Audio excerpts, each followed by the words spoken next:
সংবাদসেৱী বন্ধুসকল, আজি মই আপোনালোকক মোৰ বাসগৃহত আমন্ত্ৰণ কৰি আনিছোঁ মোৰ ৰাজনৈতিক জীৱনৰ এটা সিদ্ধান্তৰ বিষয়ে অৱগত কৰিবৰ কাৰণে। মই মুজিবুৰ ৰহমান, অসম প্ৰদেশ কংগ্ৰেছ কমিটিৰ সদস্য। মই লাওখোৱা ব্লক কংগ্ৰেছ কমিটিৰ পৰা ইলেক্টেড APCCৰ মেম্বাৰ। মই বিগত 5 বছৰ মই নগাঁও জিলা কংগ্ৰেছৰ সাধাৰণ সম্পাদক আছিলোঁ আৰু বিগত 8টা বছৰ মই লাওখোৱা ব্লক কংগ্ৰেছৰ সকলো কাম কাজৰ দায়িত্বত আছিলোঁ, দল পৰিচালনা কৰিছিলোঁ। 2016 চনৰ পৰা যেতিয়া বিজেপি চৰকাৰ অসমত আহিছিলে, তেতিয়া চামগুৰিত আপোনালোকে জানে যে কংগ্ৰেছৰ অৱস্থা খুব বেয়া আছিলে। সেই সময়ত বিধায়কসকলো সমষ্টিত সোমাব পৰা নাছিলে। সেই পৰিস্থিতিৰ পৰাই মই কংগ্ৰেছ দলৰ লগত লাগি থাকি আজিৰ তাৰিখত আমি উপনীত হৈছোঁ। আজি বিশেষ কাৰণত মই কাকো দোষাৰোপ কৰিব বিচৰা নাই। মোৰ পৰিয়াল কেন্দ্ৰিকেই ধৰক, মোৰ ব্যক্তিগত কাৰণত মই আজি আপোনালোকৰ আগত কংগ্ৰেছ দলৰ প্ৰাথমিক সদস্যৰ পৰা আৰু মোৰ ওপৰত থকা সকলো বিষয়বাবৰ পৰা আজি মই স্ব ইচ্ছাই পদত্যাগ কৰিলোঁ। এই বিষয়টো আপোনালোকক মাতি আনি জনাইছোঁ যাতে আপোনালোকৰ জৰিয়তে এই খবৰটো আমাৰ মাননীয় সভাপতি অসম প্ৰদেশ কংগ্ৰেছ কমিটি, মাননীয় AICCৰ সাধাৰণ সম্পাদক জিতেন্দ্ৰ সিং ডাঙৰীয়া, নগাঁও জিলা কংগ্ৰেছ, লাওখোৱা ব্লক কংগ্ৰেছ আদি সকলোৱে তেওঁলোকে যাতে গম পায় যে আজিৰ পৰা মই কংগ্ৰেছ দলৰ সদস্য নহয়, মই পদত্যাগ কৰিছোঁ।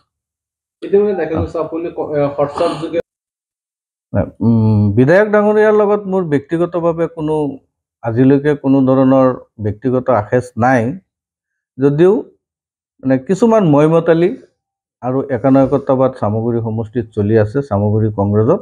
সেইকাৰণে সেই বিষয়ে মই ক্ষুণ্ণ হৈছোঁ। দল এটা চলাব গ'লে দলৰ একানায়কত্ববাদ চলাৰ কাৰণে মই পদত্যাগ পত্ৰতে উল্লেখ কৰিছোঁ। একানায়কত্ববাদ আৰু মইমতালিৰ কাৰণে মই ক্ষুণ্ণ আৰু মই দলৰ পৰা পদত্যাগ কৰিছোঁ। আপোনাক দেখা গৈছে যে ৰকিবুলৰ একা সময়ত ঘনিষ্ঠ সম্পৰ্ক আছিল, কিয় এই সিদ্ধান্ত আপুনি ল'ব লগা হৈছে ৰকিবুলৰ বিৰুদ্ধে বা কংগ্ৰেছৰ বিৰুদ্ধে?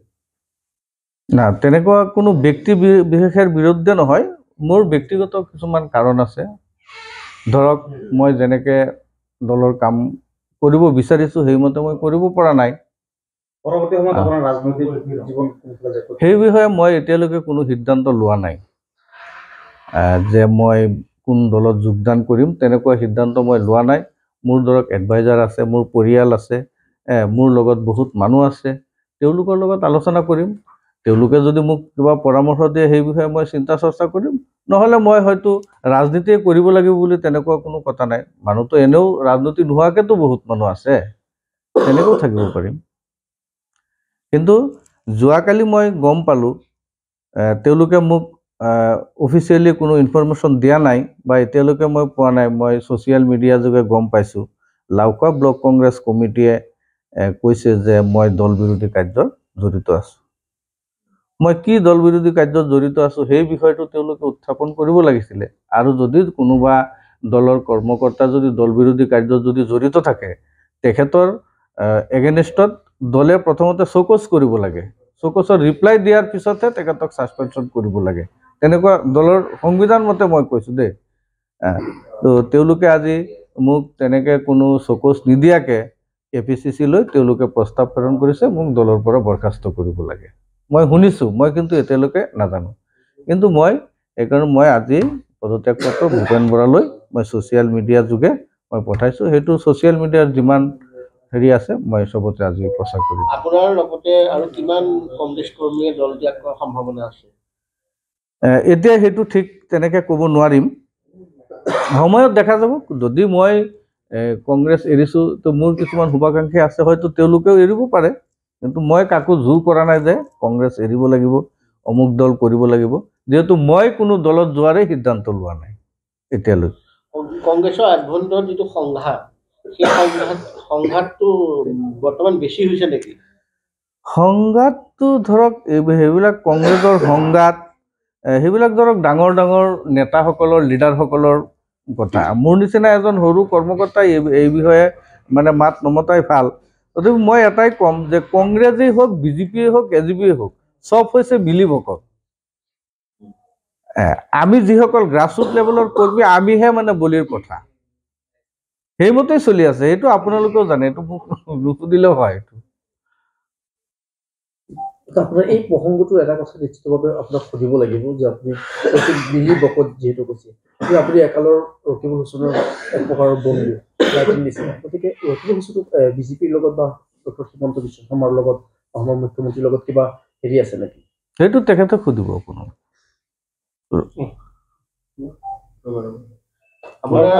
কংগ্ৰেছ দলৰ মানে যিটো দেখা গৈছে যে তেওঁলোকে কিছুদিন পূৰ্বে বাহিৰত নিৰ্বাচন হৈছিলে, তেতিয়া যথেষ্ট সংখ্যক ফটকাও ফুটাইছিলে ৰিজাল্ট ভাল হ'ব বুলি।